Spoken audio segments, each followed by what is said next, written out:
The clouds broke open, and we sent their carriers to the ocean floor. I still remember it vividly, clear as the morning sun through the glass of my cockpit. It was June 4th, 1942.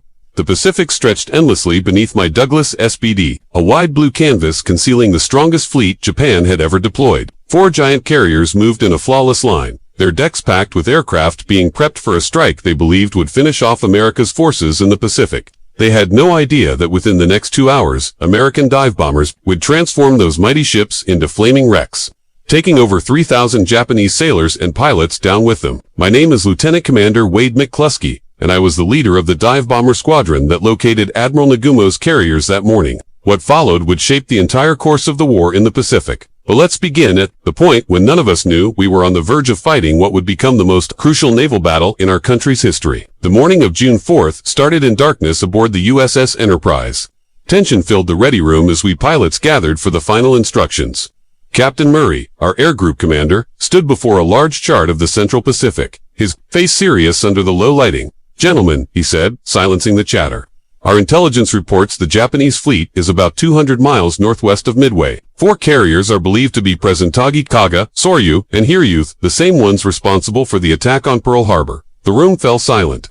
These ships weren't just enemy vessels to us. They were the same ones that had launched the surprise raid that claimed the lives of over 2,000 Americans just 6 months earlier. Those decks had launched bombers that screamed down on our anchored ships, leaving Pearl Harbor in flames and ruins. "Our task is clear," Murray said. "Find them. Sink them. What happens next could decide the outcome of the war in this ocean." I looked at the young faces around me, most barely older than boys, trying to mask their fear behind focused expressions. My own squadron, Scouting 6, had been a team for more than a year. These men were more than fellow pilots. They were family. My wingman, Ensign Best, gave me a steady nod. At only 22, he had already proven himself to be one of our most reliable aviators, with steady hands and nerves like steel. Behind him sat Lieutenant Junior Grade Bill Roberts, a quiet farm boy from Iowa whose calm nature hid a burning will to fight. These men would go anywhere I led them, even straight into danger, and I feared I might have to ask that of them today. "Weather looks good," Murray continued. "Clear skies, gentle winds.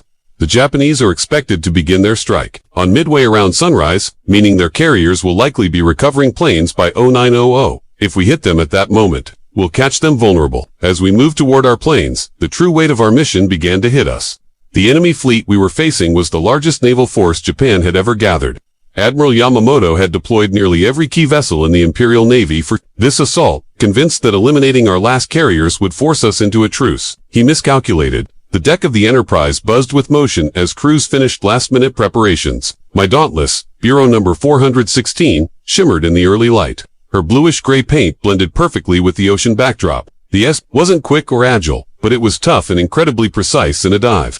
We liked to joke that it stood for slow but deadly, a name it had lived up to again and again. Chief Petty Officer Rodriguez, my plane captain, walked me through the last details. "She's good to go, sir," he said, giving the wing a fond pat. "Fully fueled, 1,000-pound armor-piercing bomb, and enough ammo to shoot down half their Air Force." I climbed into the cockpit and settled into place.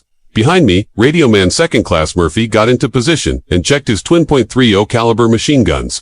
Murphy had already seen action with us in the Marshalls, and I trusted him completely to watch my sixth. "Whenever you're ready, sir," Murphy said through the intercom. At 0700 hours, the Enterprise turned into the breeze and began launching aircraft.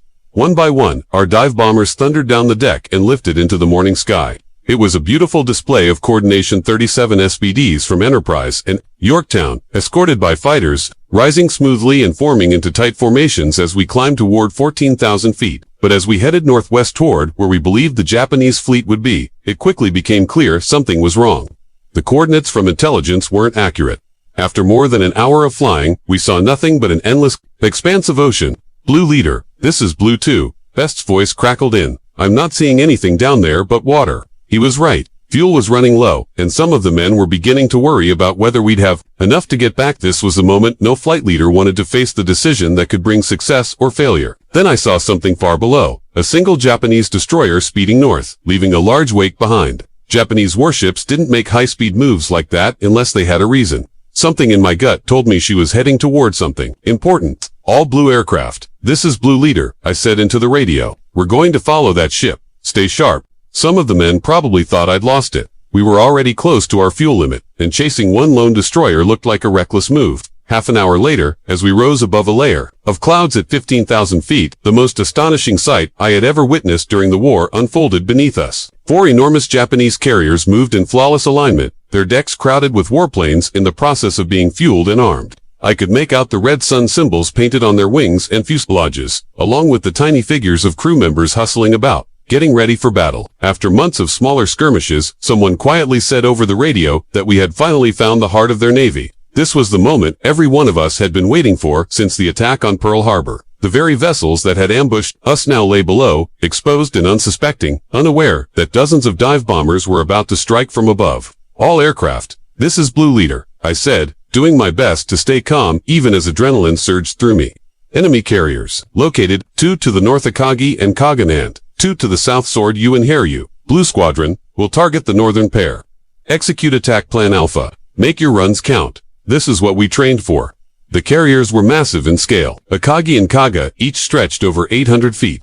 Their decks packed with aircraft being readied for a major offensive. I could see bombers being rolled into position for takeoff, fighters getting loaded with ammunition, and fuel trucks racing between them.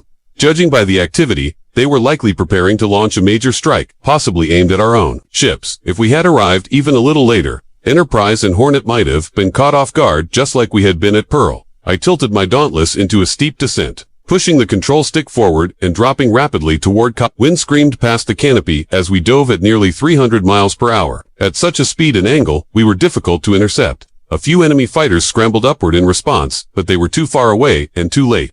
Looking good, sir, Murphy said from the gunner's seat behind me. Through the bomb sight, I could make out individual sailors on the deck below, some pointing up, others running for shelter. A few anti-aircraft guns opened fire, filling the air with black bursts of flak. But our angle and speed made it difficult for them to land a direct hit. At 2,000 feet, I pulled the release. The 1,000-pound armor-piercing bomb detached from the aircraft, and I immediately pulled back on the stick. The GI forces slammed me into my seat as I leveled out and climbed away from the target. When I looked back, the scene was overwhelming. My bomb had hit just ahead of Kaga's central structure, piercing the deck and detonating deep in the hangar area. The explosion triggered a series of secondary blasts among the fueled planes below, sending the forward deck skyward in a fireball. Flames and thick black smoke shot high into the sky, fed by aviation fuel and burning aircraft. And that was only the beginning. Best's bomb landed directly on Akagi's elevator platform, blowing it apart and igniting more explosions. Roberts scored a direct hit on a cluster of torpedo bombers being prepped on Kaga's deck, setting off a firestorm that raced down the length of the ship. One by one, our squadron's payloads struck their marks. Caught with their decks full of planes loaded with fuel and weapons, the carriers turned into blazing wrecks. The very arsenal they had prepared for us had become the cause of their destruction. Blue Leader, this is Blue 2. Best's voice came through, filled with excitement. We got them. Both are on fire. He was right. In under 5 minutes, 2 of Japan's most formidable carriers had been turned into burning hulks. But we weren't done yet. As we climbed out of our dives, I could see other squadrons moving in on the remaining carriers. Leslie's unit from the Yorktown was pounding Soryu, while more aircraft from the Enterprise were striking Haryu, although none of us had coordinated it. The timing was perfect. 3 separate American groups had zeroed in on the Japanese fleet, almost simultaneously, descending on them like a force of vengeance. The Japanese were totally unprepared. Their combat air patrol was out of position, leaving them helpless to defend their most important ships. Soryu took 3 well-placed hits in a short span, her deck erupting in massive fireballs that made the destruction of Kaga seem small by comparison. Haryu tried to mount a counterstrike, but 2 bombs ignited fires that would never be contained. In less than half an hour, 4 of the 6 carriers that had taken part in the attack on Pearl Harbor were now gutted. Smoking ruins, their decks were mangled, their interiors blazing with the heat of destroyed aircraft and burning aviation fuel. The extent of the devastation was nearly impossible to believe. Each of these vessels had taken years to construct and symbolize the strength of Japan's naval aviation. The aircrews perishing in those fires weren't rookies. They were seasoned veterans who had fought in campaigns from China to Southeast Asia.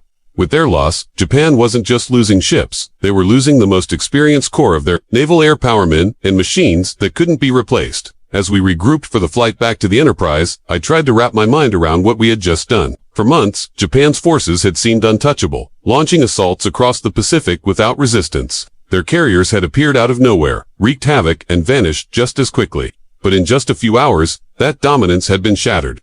Even so, we hadn't escaped unscathed. As I scanned the skies on our return, I realized several of our aircraft were missing. Some of our men had gone down in the middle of the flames and wreckage. Some of our pilots didn't make it back because they ran out of fuel while trying to reach safety. War always demands sacrifices from both sides, and even in success, we felt the sting of loss. The journey back to the Enterprise felt endless.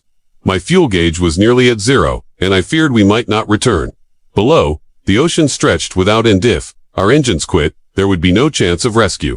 Several pilots reported being down to just a few remaining gallons, and I could hear the stress in their voices as they did the math, balancing distance with what little fuel they had. Then came the voice we all hoped for. "Blue Leader, this is home plate," said the air controller from the Enterprise. "We've got you on radar bearing 120 degrees, 60 miles out. Deck is clear for landing." The sight of our carrier in the distance was the most comforting thing I had ever seen.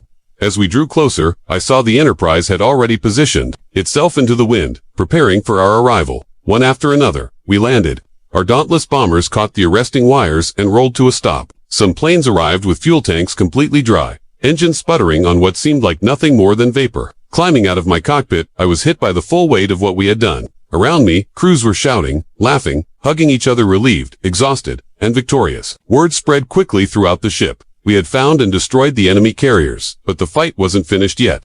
Reports soon arrived that one of the Japanese carriers, Hiryu, was still operational and had already launched a strike against our fleet. Even while we celebrated, their bombers were likely heading toward us, seeking revenge. That afternoon, Hiryu's remaining aircraft located our ships and launched a last-ditch assault on the Yorktown. Despite a wall of anti-aircraft fire and the protection of our fighters, they managed to land several hits, seriously damaging our sister carrier. For a moment, it looked like the Japanese might manage to turn part of their defeat into a small success. But they were too late. Later that day, a second group of our dive bombers from the Enterprise located Hiryu and delivered the final blow, sending her to the ocean floor alongside the others. By nightfall, all 4 of the enemy's carriers were gone, and over 3,000 of their sailors and airmen had gone down with them. In those deep waters northwest of Midway, Japan's vision of Pacific domination was buried.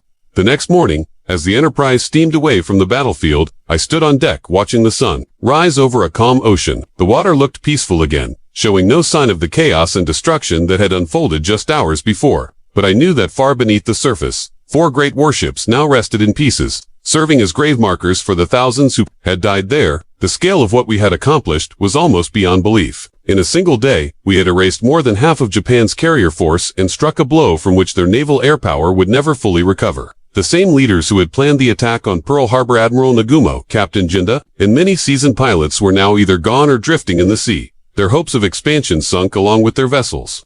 But our triumph came at a steep cost. We lost the Yorktown, torpedoed by a Japanese submarine while under tow, and many brave men who would never return. Some were dear friends, pilots I had flown with, technicians who had kept our planes in the air despite every challenge, gunners who had covered our backs in dangerous skies. As I think back on it now, many years later, I understand that Midway was more than just a military success. It was the moment America began pushing forward across the Pacific, starting a campaign that would eventually reach the Japanese homeland. The enemy had arrived at Midway sure of their dominance, believing that their sneak attack at Pearl Harbor had crushed our spirit and crippled our fleet. But that day, they learned otherwise. Americans don't give up. When we're hit, we get up, adapt, and come back stronger. During those critical hours over the ocean, 37 dive bombers proved what American industry, training, and resolve could achieve. That day, the skies truly opened, and, through them, we sent Japan's ambitions to the bottom of the sea. The war would carry on for 3 more difficult years, spreading across islands, oceans, and jungles. But after Midway, the final outcome was no longer in question. Japan had taken its best shot and failed. From then on, their empire began to shrink, and our flag began to rise across the Pacific on every island from the Solomons to Japan's doorstep. We were no longer just holding on. From that point forward, we were fighting to